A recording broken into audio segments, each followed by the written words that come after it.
आले अपयश घाले पाया नव्या युगाचा, इतिहास साक्ष आहे आमुच्या पराक्रमाचा। प्रसाद सज्जनांचे सजवीत चाललो, प्रसाद सज्जनांचे आम्ही सजवीत चाललो, आम्ही प्रकाश बीजे रुजवीत चाललो। अशी काही व्यक्तिमत्वे आपल्या सगळ्यांच्या समक्ष आहेत आणि ज्यांच्या असण्यामुळे, ज्यांच्या खंबीर साथीमुळे आपण पुढे जाऊ शकतो। असे या संघटनेचे केंद्रीय अध्यक्ष विद्युत क्षेत्र कामगार युनियन नागपूरचे माननीय रविदादा बारई आणि आजच्या कार्यक्रमाचे अध्यक्ष रविदादा बारई यांना आपण त्यांच्या मार्गदर्शनाकरिता आमंत्रित करीत आहोत। जोरदार टाळ्यांनी स्वागत करूया आपण रविदादांचं।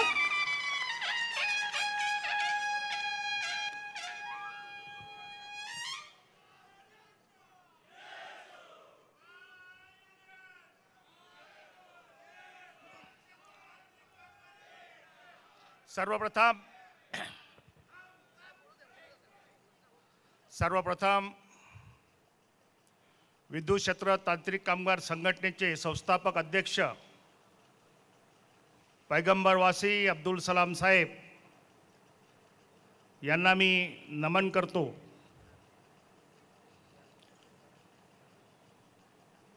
या करवीर निवासिनी महालक्ष्मी अंबाबाई ने प्रेरित शाहू महाराज यांच्या भूमीत विद्युत क्षेत्र तांत्रिक कामगार संघटनेच्या 21वा द्विवार्षिक महाअधिवेशन या कोल्हापूर नगरीमध्ये होत आहे। या महाअधिवेशनाचं उद्घाटन माननीय सतेज उर्फ बंटी पाटील साहेब यांच्या शुभ हस्ते झालेला आहे। या मंचावरती महावितरणचे संचालक मानव संसाधन मान्य श्री अरविंदजी भादीकर साहेब, सोबतच महापारेषणचे औद्योगिक संबंध अधिकारी, मुख्य औद्योगिक संबंध अधिकारी मान्य श्री भरत पाटील साहेब,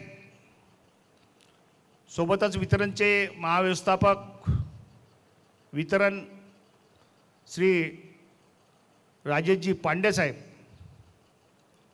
सोबतच तिन्ही कंपनीचे व्यवस्थापन अधिकारी, माझ्या संघटनेचे उपाध्यक्ष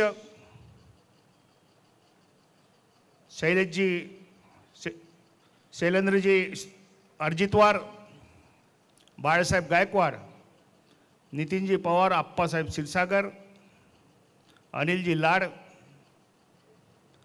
आणि राज्य सचिव श्री हरिरामजी गीते, कोषाध्यक्ष श्री संतोषजी घाडगे, दोन्ही ट्रस्टीचे सदस्य श्री आर पाटील, किशोरजी पाले आणि माझ्या संघटनेचे सरचिटणीस श्री RT देवकांत साहेब, या महाअधिवेशनाला संघटनेच्या प्रेमापोटी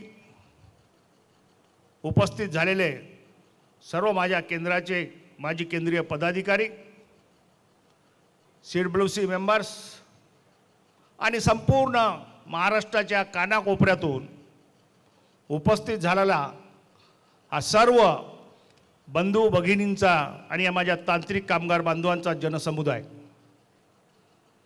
मला माहीत आहे की जेवणाची वेळ झालेली आहे आणि मला हेही माहीत आहे की माझं मनोगत ऐकण्यापेक्षा आपणा सर्वांना भादीकर साहेबाचं मनोगत ऐकायचं आहे। आणि त्याकरता मला जी काही मंडळी, तुम्ही माझं नेहमी ऐकता परंतु भादीकर साहेबाचं ऐकायचं आहे म्हणून जी मंडळी बाहेर जात आहे त्यांना नम्र विनंती आहे की भोजन अर्धा तास उशिरा होईल परंतु ज्या ज्याही जिव्हाळ्याच्या मागण्या तुमच्या सरचिटणीस साहेबाने या महाधिवेशनाच्या स्थळावरून ठेवलेले आहेत त्याचं उत्तर बादीकर साहेबाच्या मनोगतातून तुम्हाला मिळणार आहे. म्हणून आपण कुठेही न जाता आपण आपल्या स्थानावरती राहू.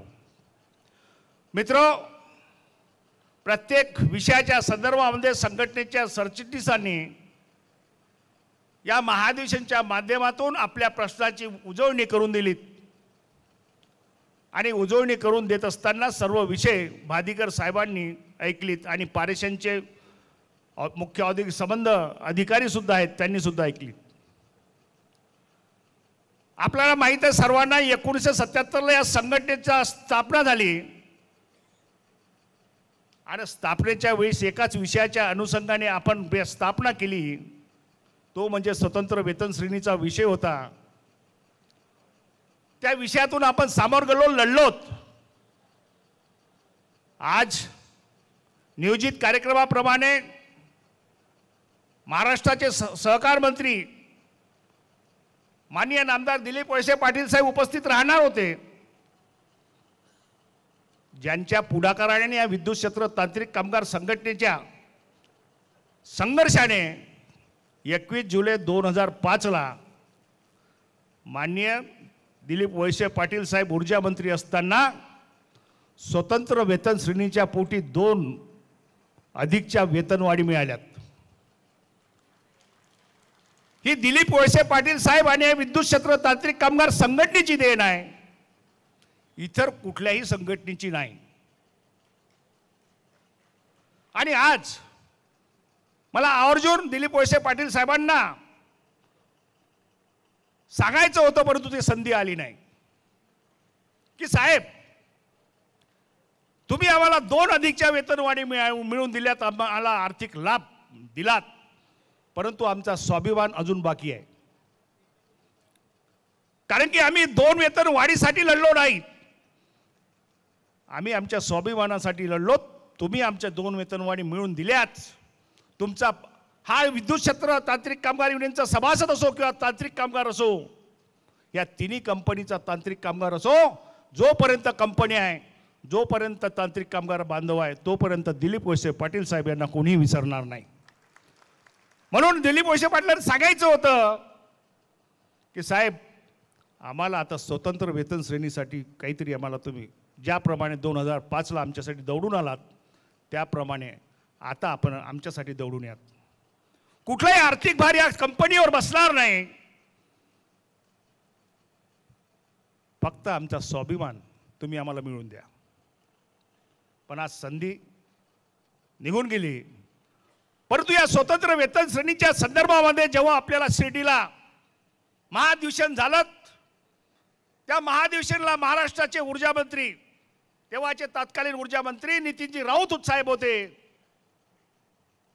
नितीनजी राऊत साहेबांसोबत आम्ही विषय ठेवला की साहेब हा आमचा स्वतंत्र वेतन श्रेणीचा मुद्दा आपण निकाली काढू द्या, कुठलाही तुम्ही कंपनीला आर्थिक भार बसणार नाही. तेव्हा त्यांनी सांगितलं निश्चित तुमची एक बैठक लावून देतो आणि हा तुमचा प्रश्न निकाली काढून देण्यासाठी प्रयत्न करतो. पण दुर्भाग्य की सरकार बदललं. म्हणून आमचा या अस्मितेचा प्रश्न आहे. बादीकर साहेब, हा तुमच्या अखत्यारीतला विषय जरी नसला तरी आपण वरिष्ठ व्यवस्थापनाला आमच्या भावना कळवू शकता हीच आपल्याकडून अपेक्षा आहे. राहिला तुमच्या इंधन वाढीचा प्रश्न आहे. हे विद्युत क्षेत्र तांत्रिक कामगार संघटना 2013 पासून 2011 पासून या इंधन वाढीच्या प्रश्नासाठी लढत आहेत. आपण अनेक आंदोलन केले आहेत. आपण प्रकाश गंगेवर सुद्धा आंदोलन केलं, प्रकाशगडावरून मोर्चा काढला, आपण क्रमबद्ध आंदोलन केलेत की हा आमचा अनेक वर्षापासूनचा प्रश्न होता. मला माहित आहे बादीकर साहेब निश्चितच आपल्या भाषणातून एक गोड बातमी तुम्हाला. मित्र, आमची साहेब संघटना कामगाराच्या प्रश्नासाठी सतत लढत असते. परंतु सामाजिक बांधिलकी सुद्धा आम्ही विसरत नाही. आपल्याला माहीत असेल किंवा माहीत करू इच्छितो की साहेब, जेव्हा कोरोना आला, जेव्हा 2020ला कोरोनाला मार्च महिन्यामध्ये लॉकडाऊन लागलं, सर्व देश आणि महाराष्ट्राची जनता चार दिवारीमध्ये होती आणि माझा हा तांत्रिक कामगार बांधव रस्त्यावरती होता. आणि माझ्या कामगारांनी अखंड वीज पुरवठा देण्याचं काम केलं. कुठली लाईन जाऊ दिलेली नाहीत. अत्यावश्यक सेवा जिथे जिथे आहेत तिथे वीज पुरवठा अखंडित पुरवण्याचा प्रयत्न केला. मला कोरोना संक्रमित होईल, मी घरी गेल्यावर माझ्या पत्नीला संक्रमण होईल, माझ्या मुलाला संक्रमण होईल, याची कुठेही भीती बाळगली नाही. आणि म्हणूनच आजही ह्या वीज कामगारांची जेव्हा जेव्हा भी मोठ्या मोठ्या स्टेजवरती कोरोनाच्या संदर्भामध्ये विषय येतो तेव्हा तेव्हा चांगली मंडळी, राजकीय मंडळी सुद्धा या कामगारांची स्तुती करतात. हे मी सुद्धा बघितलेलं आहे. परंतु साहेब, एक गोष्ट राहिली की माझा तांत्रिक कामगार बांधव एवढ्या कोरोना भयानक परिस्थितीमध्ये बाहेर असताना सुद्धा आम्ही एक मागणी मागितली होती की माझ्या कामगारांना फ्रंट लाईन वर्कर दर्जा द्या. पण साहेब, दुर्भाग्य आम्हाला तो मिळू शकला नाही, सुविधा सुद्धा मिळाल्या नाही. परंतु आम्ही त्या गोष्टीकडे दुर्लक्ष केलं. आम्ही आमचं कर्तव्य मात्र सोडलं नाही.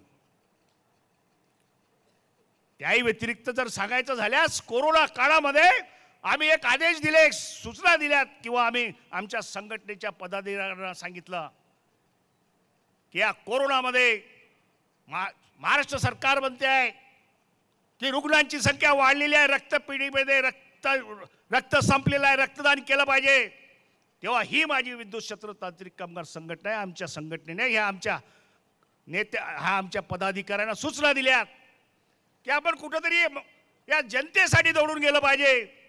आणि साहेब, या 2020 आणि 21 मध्ये आम्ही कोरोना काळामध्ये जेव्हा आमच्या संघटनेचा वर्धापन दिवस येतो त्या वर्धापन दिवसामध्ये आम्ही मोठे मोठे कार्यक्रम घेत असतो, परंतु ते बाजूला सारले आणि रक्तदान शिबिर आयोजित केली. अनेक आमचे कार्यकर्ते संक्रमित झाले, परंतु आम्ही डगमगलो नाही आणि 10,500 माझ्या तांत्रिक कामगार बांधवांनी रक्तदान केलं. कुठं मागं पडलो नाही. जेव्हा महाराष्ट्राचे मुख्यमंत्र्यांनी सांगितलं की कुठेतरी महाराष्ट्र सरकार आर्थिक टंचाईमध्ये आहे, कुठेतरी मदत मिळाली पाहिजे, तेव्हा सुद्धा आम्ही पुढे गेलो. 26 लाख रुपये आम्ही 8 दिवसामध्ये मुख्यमंत्री सहायता निधीमध्ये टाकलेत. आम्ही कुठंच मागं पडत नाही आणि आम्ही आमचे निर्णय ठाम घेत असतो. जे आम्हाला पटलं ते करण्याचं सोडत नाही आणि जे पटत नाही त्यांना डुंकून सुद्धा पाहत नाही. अनेक संघटना बनू द्या, परंतु माझ्या संघटनेचं ध्येय धोरण मात्र बदलणार नाही. अशा येतील जातील. माझी संघटना पदासाठी हपापलेली नाहीत. माझ्या संघटनेमध्ये उपविभागापर्यंत पदाधिकारी आहेत. महाराष्ट्राचा असा एकही उपविभाग नाही का ज्या उपविभागामध्ये विद्युत क्षेत्र तांत्रिक कामगार संघटनेचं कार्यकारिणी नाही. व्यापक असं आमचं संघटन आहे. त्यासोबतच आमची शिस्त सुद्धा आहे. तुम्ही बघितलं असेल, जेव्हा GS साहेब आपल्या स्टेजवरून बोलत होते, सर्व मंडळी बाहेरून आत आली आणि स्तब्ध बसली. हे आमच्या संघटनेची शिस्त आहे. मित्र, आपण फार दूरदूरून आलात. जेव्हा एवढ्या मोठ्या संख्येने आलात, निश्चितच काहीतरी अपेक्षा घेऊन आला असाल. आणि जेव्हा मंचावरती व्यवस्थापन, तिन्ही कंपनीचं व्यवस्थापन आणि सरकारचं प्रतिनिधी जेव्हा असतात, तेव्हा कुठं नाही कुठं आपल्याला काही ना काही मिळतं, कारण की आपले विषय आपण त्याच्या समोर ठेवत असतो. आता पगारवाढ आहे तुमच्या समोर. ज्याप्रमाणे GSजी बोलले, पगारवाढाची जशी घाई आपल्याला आहे तशी व्यवस्थापनाला सुद्धा आहे. परंतु पगारवाढ आमची चांगली झाली पाहिजे साहेब. आमची पगारवाढ चांगली झाली पाहिजे आणि ही जबाबदारी सुद्धा तुमच्यावरती आहे, कारण की तुम्ही आमचे फार खूप जवळचे आहेत. तुमच्यावरच आमचा विश्वास आहे. इतका विश्वास आहे आणि तुम्ही नागपूरकरी आहे अजून. म्हणून काय, कोल्हापुरात जरी कार्यक्रम होत असला तरी आम्ही जवळ बसलो तर आमचे पुराणे आठवणी पुन्हा जागृत झाल्यात.